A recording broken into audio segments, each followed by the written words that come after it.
今ですね、感知器が、誤作動を起こしています。後方非火災法です。今からですね、受信機の復旧をかけますが、またですね、時間が経つと、発報しますのでご確認ください。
感知器が作動しました。現場を確認してください。火災感知器が作動しました。感知器が発報しましたが、特にですね、熱の影響等は、火災感知器がないのに、発報しています。感知器が、誤作動、誤報、非火災報ですね、出しています。現場を確認してください。火災感知器が作動しました。現場を確認してください。火災感知器が作動しました。復旧かけます。確認してください。また発報。火災感知器が作動しました。発報。火災感知器が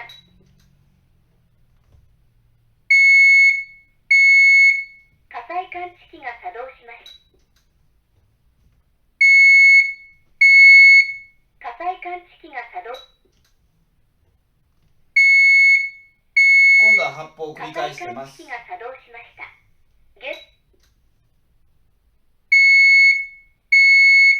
火災感知器が作動しました。